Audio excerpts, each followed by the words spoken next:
Hi everyone, and welcome to our next Monday Fun Day. These kind of days are just kind of relaxing for me. I get to think about what would be interesting, what would be fun to talk about. And all week long, I always think about what would be fun, what would be interesting. And I think I might spend the day talking about my butter obsession. I love putting butter on everything. I use a lot of butter when I cook, when I do things. Um, Sometimes I might try and do a cooking show where I like to show off some of the fun things that I do in the kitchen. I might try and do a recipe day. I'm thinking about things like that. And lots of what I like to do is talk about some of the differences that happen. Okay, I've lived in Poland for about 25 years. And so I've seen lots of changes happen in Poland. When I first visited Poland, there was actually two different kinds of money because they had the old money and the new money. And this was a big problem because I was learning Polish at the time.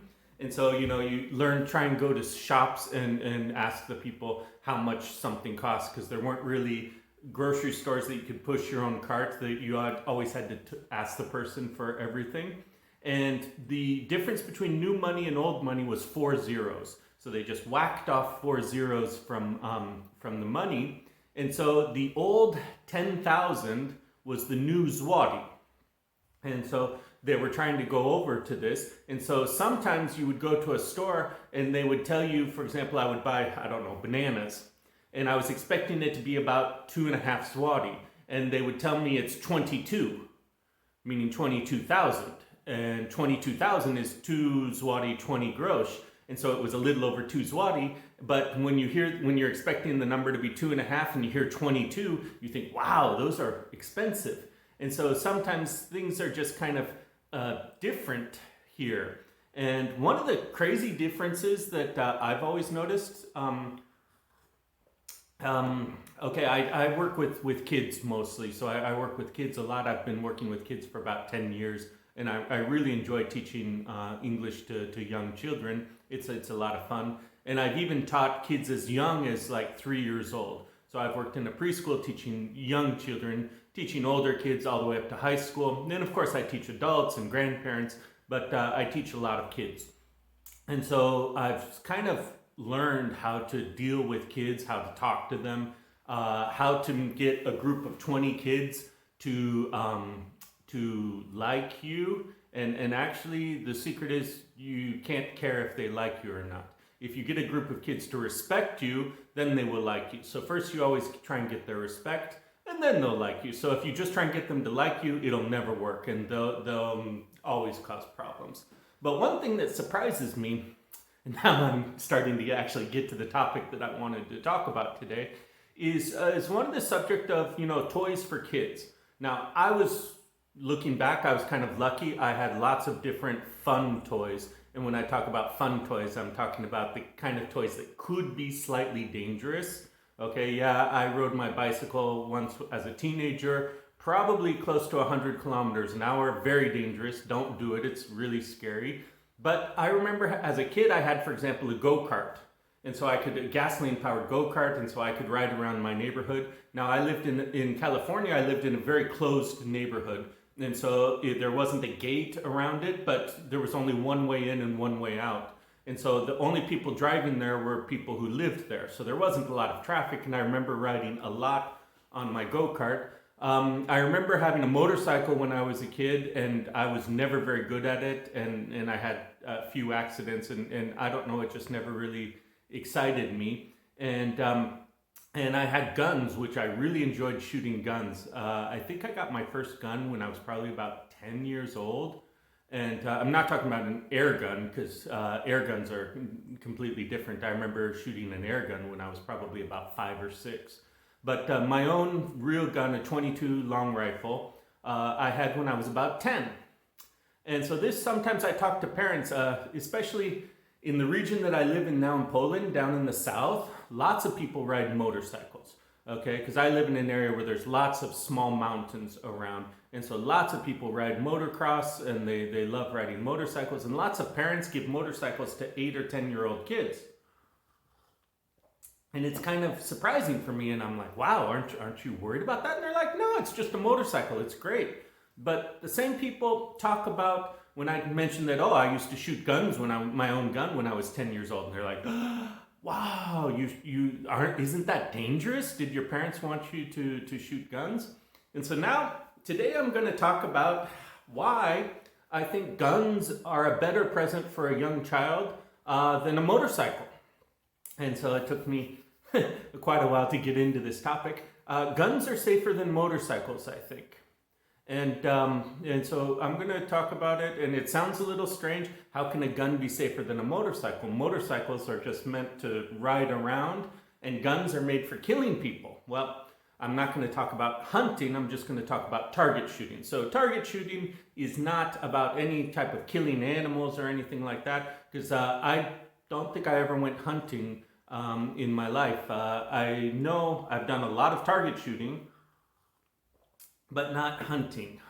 So we're gonna just focus on shooting guns as target shooting, and riding motorcycles as motocross, so not riding on streets, but riding on motocross. One of the things I've learned working with kids is that kids are not bothered by rules. Kids are not bothered by rules at all. In fact, if you can even have very strict rules that you very strongly enforce with instant, very strong punishments. And it's funny, kids are okay with this. The problem that you would have is if you aren't consistent. And so if you say, for example, oh, this time you can do it, that time you can't. You did it 3 times without a punishment, and then the 4th time you get this huge punishment. Kids don't understand that behavior because now they don't connect the punishment with their behavior, but they connect it with something else. For example, oh, Mr. Press is angry today, he didn't sleep well, and so I got punished. And so punishments don't come from my behavior, but come from some other thing. So I was behaving like normal, but I got punished for absolutely no reason connected to me. And so kids just start to learn that I can do whatever I want. Sometimes I get punished, sometimes I don't. It doesn't depend on my behavior. So actually, if you enforce rules very strongly, then kids start to accept, if I do this, I'll always get punished. And so then kids are fine with that. And so this is one of the things that I've just learned working with kids. They're not angry about strongly enforced rules.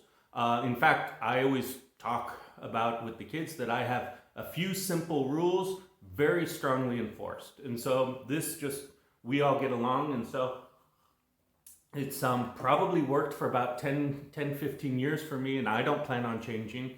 So this is one thing. So with guns, you always have very strongly enforced rules. You have some safety rules that are always strongly enforced. And so you can never point a gun at someone. You always treat a gun as it's loaded. If someone's downrange changing a target or something, then you have to have certain controls. For example, you put safeties on, you point the gun up in the air. There's all kinds of rules that you always have to follow. And that's the secret. You can never treat a gun as a toy. And so you always treat it in a certain way. You always treat it with respect. And then shooting targets, if you've never done it before, it's kind of a very difficult thing because you have to have a lot of good eye-hand coordination. You have to have very good muscle coordination. You need strong wrists. Your arms and wrists and fingers have to be strong. And it takes a lot of practice because when you shoot, for example, a pistol, when you shoot, it's going to come up. And so your natural thing is you want to push it down as you're shooting. And it takes a lot of practice because if you push it down, then of course you're going to hit lower. And so you have to practice and relax. And there's a lot of control that you have to have, mental control over your body. So you're concentrating. It's not just bang, bang, bang, bang, bang, ha, ha, ha. It's a lot of concentrating and thinking. And so it's a huge amount of control on your body. And so as you teach kids in a safe way to shoot, you're teaching them responsibility. You're teaching them borders. For example, you can shoot at this time, it's okay, but at this time, never okay. And kids are fine with hearing something like never. That's fine. Motorcycles. Motorcycles are kind of different. And I have to say, I I'm a little prejudiced right now because I live, like I said, I live in an area where there's lots of mountains, and I like going hiking in the mountains. My fiance Elizabeth and I go often hiking in the mountains, and these are trails for walking. You see some people running sometimes, and so they're crazy people run in the mountains. But you're not supposed to ride motorcycles. But pretty much every time I've ever been hiking in the mountains, there's always a motorcycle rider riding illegally on a hiking trail.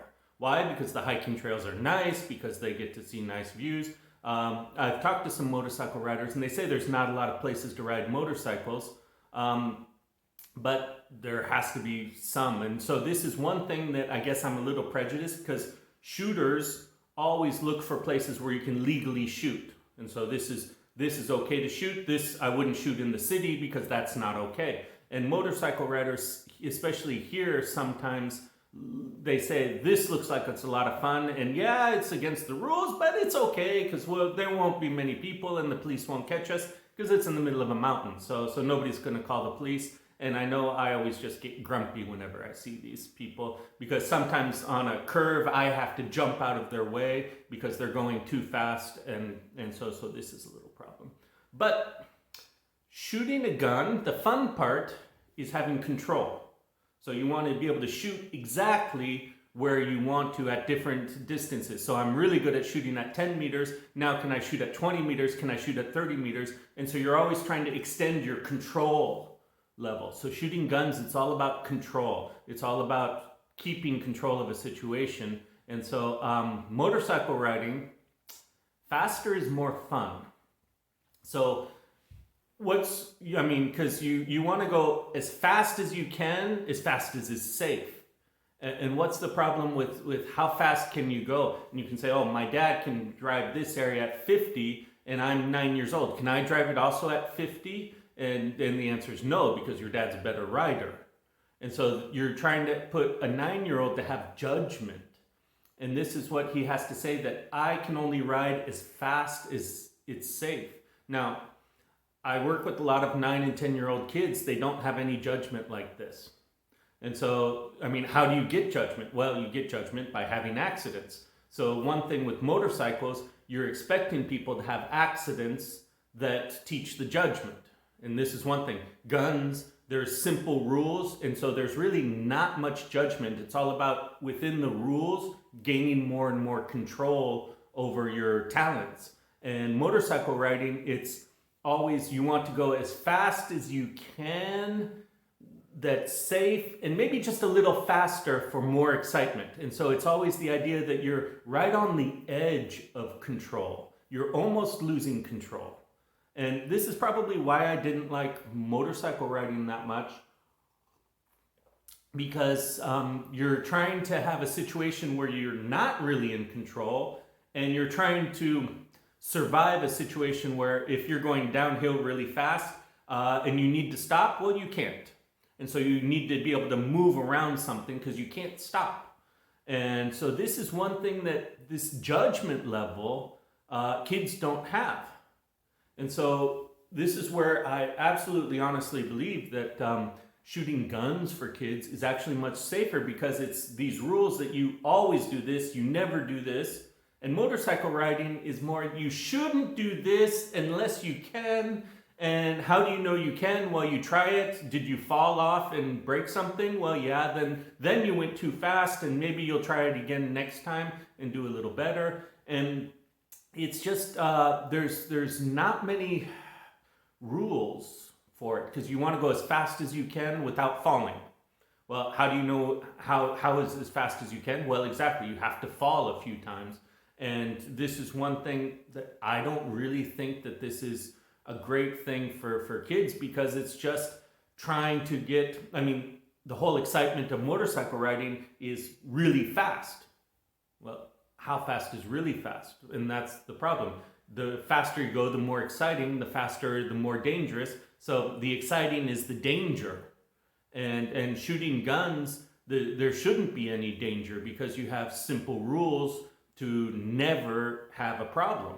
Now, I've never seen anyone have an accident shooting. I've been to many public ranges, and I was always very impressed. Rules are very strongly enforced, and so no one tolerates bad behavior around guns.